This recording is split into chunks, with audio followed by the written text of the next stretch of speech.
Hi guys! So I'm going to here just give you an overview of part two of Everything's an Argument.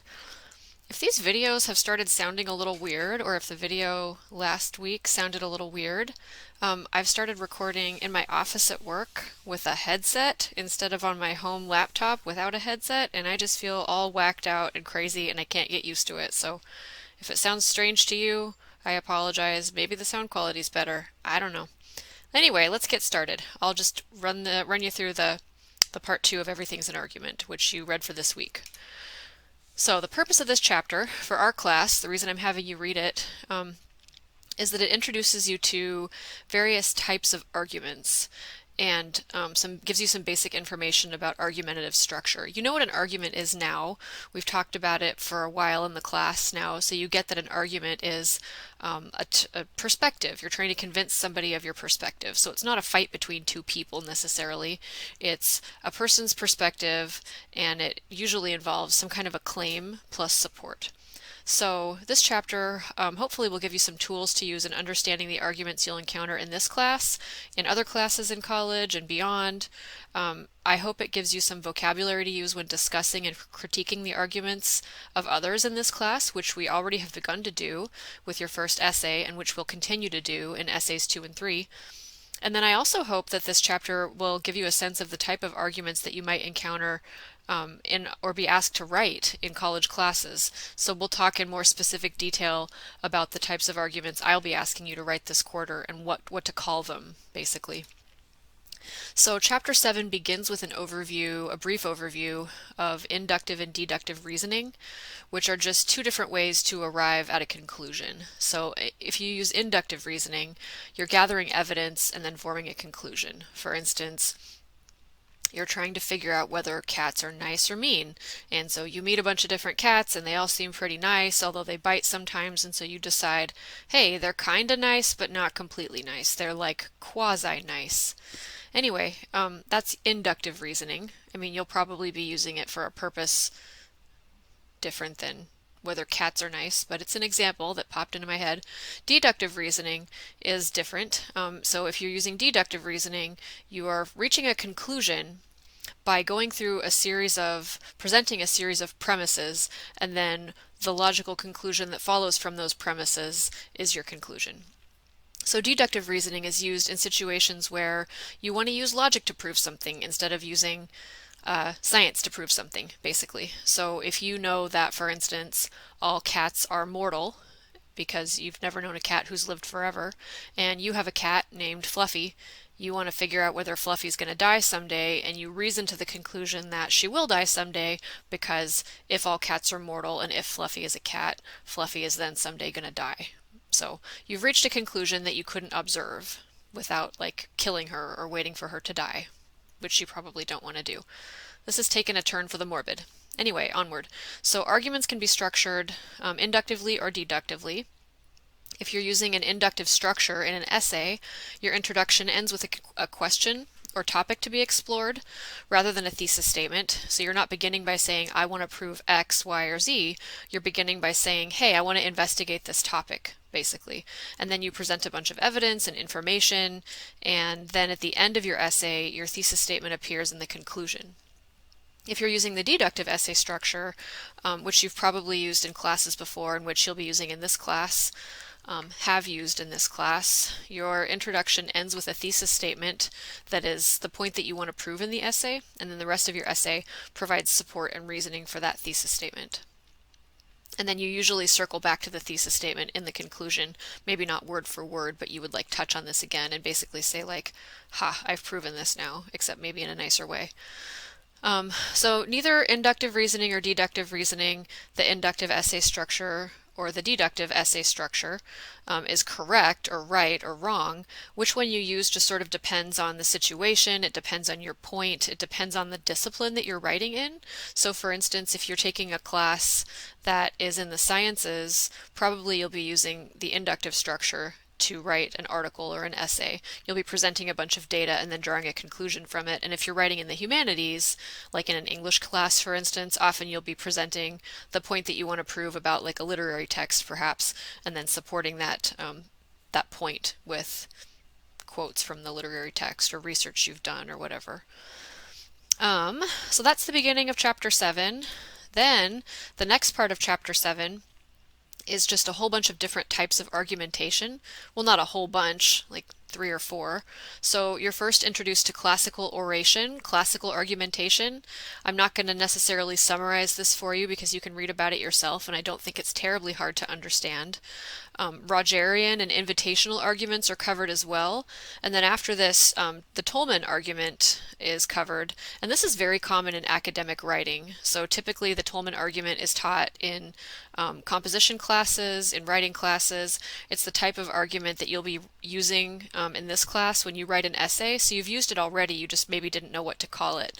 So when you wrote an essay that began with a thesis statement or claim, and then you backed up that thesis statement or claim with reasoning, evidence, and support, and then gave a rationale for that support and evidence, you were using a modified Tolman method, basically. The Tolman method is more specific than what you use. There are more parts to it, and I'll just kind of walk you through it. You can also read about it in the chapter. It's a little more involved, and there's a lot of stuff in the chapter about it. So, the first part of a Tolman argument is the claim. The claim is the point that you want to prove, or the statement that requires support, basically. And then qualifiers to the claim narrow the scope. So rather than cats are nice, brown cats are nice on Sundays, or something like that. You're obviously not going to be writing an essay about that, but that's a way to narrow the scope of the claim. Then next, the reasons or evidence or support for the claim. So why do you think it's true? And then after that, the rationale for using those reasons, evidence, pieces of evidence, and pieces of support for that claim. And then after this, maybe a rebuttal, if appropriate. So a rebuttal is when you imagine an objection to your argument and you present that objection and then you give a response to it. So just as an example of all of this stuff, maybe your claim is that our drinking water in Aberdeen is polluted. Now, I don't have evidence of that, but let's pretend that I do have evidence of it, just for argument's sake. So, our drinking water in Aberdeen is polluted is my claim. Then I would provide evidence for that. I would provide evidence in the form of maybe studies that have been done, that have been published, or evidence from local scientists who have studied the drinking water here and have found like toxic levels of lead or contaminants or whatever. Again, I haven't heard that this is the case. I don't believe that it's the case. I drink the water here, but I'm just pretending so that you can see how an argument works. So don't be afraid to drink the water here in Aberdeen if you live here. Unless you have a reason to be afraid to drink it. Anyway, so you're providing evidence for this claim in the form of perhaps like scientific information that you've gotten from local resources. And then after that, you would provide, I would provide, if I'm making this argument, a warrant, which is an explanation of why I think the evidence I've provided appropriately or adequately supports the claim. So I would explain like who the people are who I've gotten this information from, why I think they're valid sources of information, why I would trust their opinion, why I think you ought to trust their opinion. Sometimes this isn't necessary. You don't always need to state your warrant explicitly, but if you think that perhaps your audience might question your support or your reasoning or your evidence, you might want to explicitly state your warrant or your reason for using that evidence. Like if the water testing agency perhaps is not very well known, or it's from out of the area, or there's been some kind of controversy with it, I would need to address that for my audience and explain why I'm trusting the information that I've gotten from this water testing agency, or what have you. And then after this, I would kind of imagine, or I would present counter arguments that I've heard to my argument. So I would say, some people might say that this panic over the drinking water here is overblown, and that if you have a filter on your tap, it would filter out any contaminants anyway, and most kids aren't really that susceptible to lead poisoning anyway, or whatever. And then I would kind of shoot all those arguments down and say like, actually, yeah, they are pretty susceptible to lead poisoning, and filters won't take out all the contaminants, and some of this stuff can't be filtered out, or whatever. So you basically try to make your argument more airtight by imagining ways that people might shoot it down and then giving a response to those ways. So this is the classic Tolman argument. A lot of the time what I have students do in this class and then in English 102, which is the next class in the writing sequence, is do a modified Tolman argument where they're presenting a claim both in their essay at the macro level and at the micro level, like at the paragraph level. So a claim and then support for that claim, and then if necessary, a rationale for why that support supports that claim. So anyway, next, chapters 8 through 12, which are in part 2, present a whole bunch of different types of arguments that can be made within a Tolman framework or within other frameworks, but a lot of the time these are kind of coupled with the Tolman method for understanding argument. So arguments of fact are arguments that state that something was the case, something will be the case, something is the case right now. And these are different from just, and these rest on central claims of fact. So the thesis statement of an argument like this basically would be a claim of fact. And these are different from just regular old facts. They're arguments of fact because they present information that requires support in order to be accepted as true. So when I was just giving that example about the drinking water, this is an argument about what is the case. So it's my argument that maybe the drinking water is unsafe, which is something that is based in fact, but it's something that's not widely known, or it's controversial, or people would need to see evidence in order to accept that it's true. An argument of definition is an argument about what the meaning of a term ought to be, how we should define it, what the true meaning is, something along those lines. So if I wrote an essay like defining what a scholar really is or something like that, like what is the real meaning of this word? How should we use that term scholar? I would be presenting an argument of definition. And these can be like entire essays, or they can be pieces of essays too. They can be like smaller pieces of a larger argument. Arguments of evaluation are about the meaning, value, or significance of something. They rest on a central claim of value, so the thesis statement of one of these is a claim of value. And evaluation arguments are often used in the humanities, in classes where you're kind of writing about artistic works.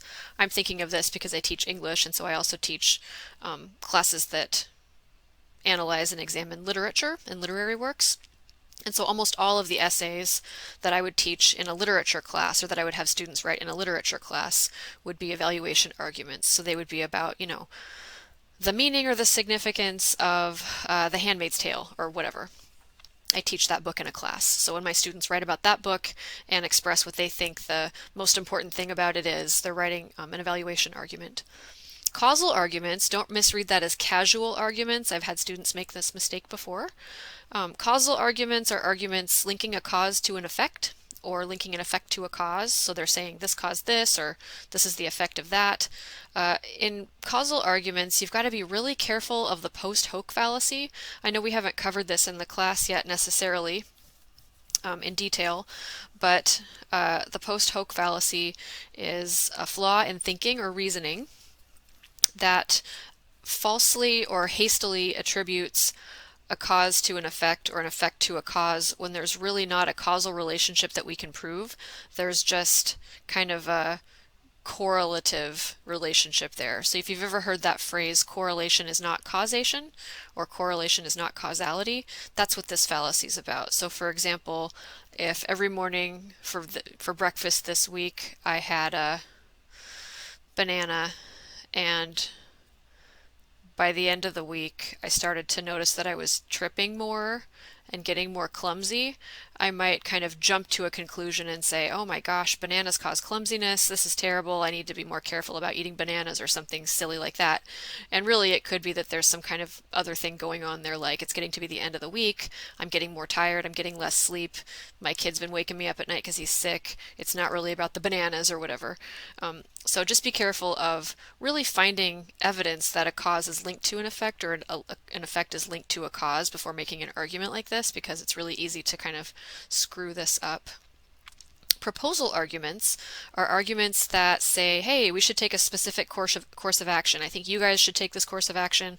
I think we all together should take this course of action. I think this particular governing body should take this course of action, or whatever. So it's a call to action essentially, and it rests on a claim of policy. The thesis statement of an argument like this would be a central claim of policy. So if you've ever read A Modest Proposal by Jonathan Swift, If you haven't, look it up. It's the satirical argument about eating babies. It's not serious. He doesn't really want us to eat babies, but his argument is definitely a proposal argument. And if you're curious about that, I'd encourage you to read it, but also read about it and realize that it's not to be taken seriously, at least not on the surface level.